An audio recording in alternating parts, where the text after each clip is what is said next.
Middle education. जिस video का बेसब्री से इंतजार था वो वीडियो आपके सामने है। आपके सामने मिडिल एजुकेशन स्टार्ट किया है परीक्षा अध्ययन सीरीज वर्ष 2025, जिसके अंतर्गत पूरा पूरा परीक्षा अध्ययन पढ़ाया जा रहा है, वो भी कक्षा 9वीं के विज्ञान विषय का आज कवर अप करने वाला हूं।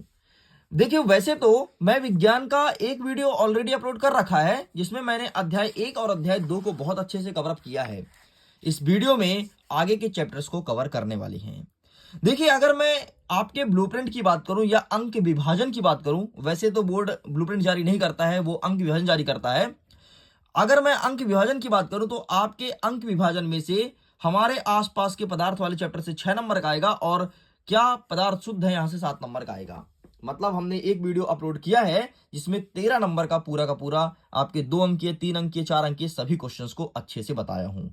इस वीडियो में कवर करेंगे आगे के चैप्टर, जिसमें परमाणु एवं अणु जहां से 7 नंबर का आएगा और परमाणु संरचना जहां 7 नंबर का आएगा और जीवन की मौलिक इकाई जहां 6 नंबर का आएगा। इन 3 चैप्टर को कवर करने वाले हैं। मतलब अगर आपने वीडियो को पूरा देख लिया तो 7 दूनी 14 और 6 और जोड़ लो 20 नंबर का कवर अप हो जाएगा।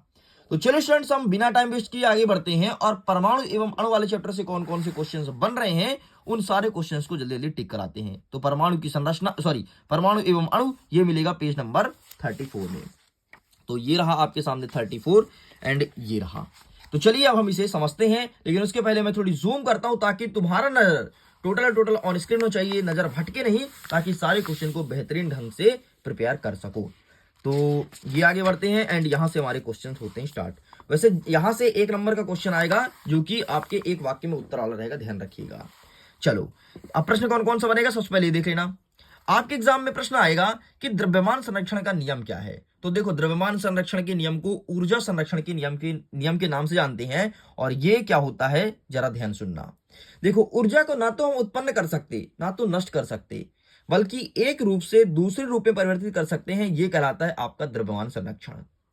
और यहां पे क्या लिखा है, किसी भी अभिक्रिया में अभिकारकों तथा उत्पादकों के द्रव्यमान का योग अपरिवर्तनीय होता है। यह द्रव्यमान संरक्षण का नियम है। कहने का मतलब इसका जो टर्म्स है वो सेम है जो मैंने तुमको समझाया है। ऊर्जा को हम उत्पन्न नहीं करते यार, हम कोई चीज को बनाते नहीं है। अब बोलोगे सर हम बनाते तो हैं, हम गाड़ी बना लिए। अरे गाड़ी बना ली तो गाड़ी के जो पार्ट्स है वो तुम कहां से पाए? वो भी तुम पृथ्वी से पाए ना। वो भी तुम एक एक चूरा चूरा जोड़ करके और बड़ा लोहा बनाए ना। तो हमने क्या किया, जो चूरा था उसको एक लोहे के रूप में कन्वर्ट किया, मतलब एक रूप से दूसरे रूप में परिवर्तन किया। यही कहलाता है द्रव्यमान संरक्षण और इसे ऊर्जा संरक्षण के नाम से भी जानते हैं। नेक्स्ट एग्जाम में आएगा कि स्थिर अनुपात का नियम क्या है। क्या लिखोगे, एक शुद्ध रासायनिक यौगिक में तत्व हमेशा द्रव्यमानों के निश्चित अनुपात में विद्यमान होते हैं। इसे निश्चित अनुपात का नियम कहा जाता है। फिर से सुनना, एक निश्चित रासायनिक यौगिक जो कि फिक्स है, इसमें तत्व हमेशा द्रव्यमानों के निश्चित अनुपात में विद्यमान होते हैं। मतलब अगर कोई रासायनिक यौगिक है जिसमें तत्व होगा वो निश्चित क्वांटिटी में होगा, इसीलिए कहते हैं स्थिर। स्थिर मतलब स्थित, बदलता नहीं है। ये सपोज करो कि आपके इस बुक को बनाने के लिए कागज चाहिए, तो कागज भी निश्चित क्वांटिटी में चाहिए। कितनी कागज लगेगी, ये बदलेगा नहीं। इसे कहते हैं स्थिर अनुपात का नियम। नेक्स्ट एग्जाम में आएगा अणु और परमाणु में अंतर, इसे अच्छे से पढ़ लेना, ठीक है। अणु क्या होता है? अणु किसी तत्व या यौगिक का सूक्ष्मतम कण होता है जिसमें उस तत्व के यौगिक के संपूर्ण गुण विद्यमान होते हैं, उसे अणु कहते हैं। और परमाणु किसी तत्व का वह सूक्ष्मतम कण जिसमें उस तत्व का संपूर्ण गुण विद्यमान होते हैं, उसे परमाणु कहते हैं। ठीक है, आगे देखते हैं। नेक्स्ट यहां से हमारे एग्जाम में कोई क्वेश्चन नहीं आ रहा है। अब हमें आएगा एग्जाम में सूत्र पूछेगा। सूत्र वाला 2000% क्वेश्चन आएगा, तुम लिख के ले लो, क्योंकि देखो 19, 22, 23 में पूछा है, 20 से पूछा है। मतलब देखो 19 में आया है, फिर 20 में आया है, फिर 22 में आया है, 23 में आया है, 24 में आया है। मतलब हर साल आ रहा है, तो यहां से क्वेश्चन आएगा। इन सारे सूत्रों को रट लो तुम। जैसे सोडियम हाइड्रोक्साइड, ठीक है, ये देखो यहाँ पर लिखा है, सोडियम हाइड्रोक्साइड का हो जाएगा Na2O। Aluminium chloride AlCl3। Sodium sulphide Na2S। Magnesium hydroxide MgOH का होल ट्वाइस। नेक्स्ट कह रहा है कि एल्यूमिनियम ऑक्साइड Al2O3। नेक्स्ट कह रहा है कैल्शियम कार्बोनेट CaCO3। नेक्स्ट कह रहा है कैल्शियम हाइड्रोक्साइड CaOH का होल ट्वाइस। ये तुम्हें लिखना है। आगे बढ़ते हैं। नेक्स्ट कह रहा है कि निम्नलिखित सूत्रों के प्रदर्शित यौगिक का नाम लिखना है। ठीक है, अब आपको ये वाले क्वेश्चन भी देखने को मिलेगा, लेकिन ये वाले कम आते हैं। देखो 18 में आया है, 24 में आया है ना। नए पैटर्न के आधार पर क्वेश्चन आ सकता है, बाकी ज्यादातर ये वाला तो आएगा ही जाएगा। ठीक है, अब देखो यौगिक को कैसे प्रदर्शित करोगे। जैसे Al2SO4 का होल थ्राइस लिखा है तो एल्यूमिनियम सल्फेट हो जाएगा। CaCl2 का हो जाएगा कैल्शियम क्लोराइड, K2SO4 का हो जाएगा पोटेशियम सल्फेट, KNO3 का हो जाएगा पोटेशियम नाइट्रेट, ठीक है, CaCO3 का हो जाएगा कैल्शियम कार्बोनेट। बस ये चीज तुम्हें लिखना पड़ेगा, इतना एग्जाम में देखने को मिलेगा। एंड स्थिर अनुपात का नियम फिर से बोलता हूं, ध्यान से देख लेना। बाकी छोड़ दो भाई, कुछ नहीं आ रहा है, इस चैप्टर के सारे क्वेश्चंस मैंने बता दिया। आगे बढ़ते हैं नेक्स्ट, परमाणु की संरचना। यहां से कौन कौन सा क्वेश्चन आएगा इसे भी कवर अप करते हैं। एंड यहां से स्टार्ट होता है हमारा क्वेश्चन।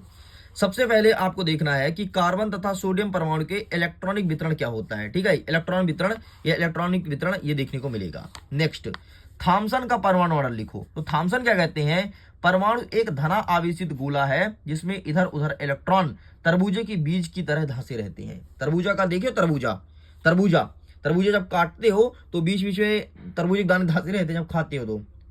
ठीक ऐसे ही थॉमसन ने बताया कि परमाणु भी ऐसे होते हैं। एंड इन्होंने ये बताया था कि ऋणात्मक एवं धनात्मक आवेश परमाणु में समान विद्वान होते हैं।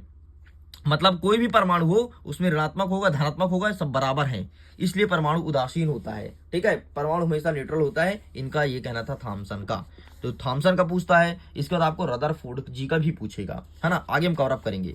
जे थॉमसन की सीमाएं, कमियां वगैरह ये सब हटाओ, कुछ नहीं आ रहा है, ये सब हटाओ, कुछ नहीं आ रहा है। हाँ, परमाणु का चित्र कैसे बनता है ये चीज देख लो। इस प्रकार से कई सारे चक्कर होते हैं, उसमें 8 चक्कर होते हैं, इसमें से 4 बना है लेकिन 8 होते हैं टोटल।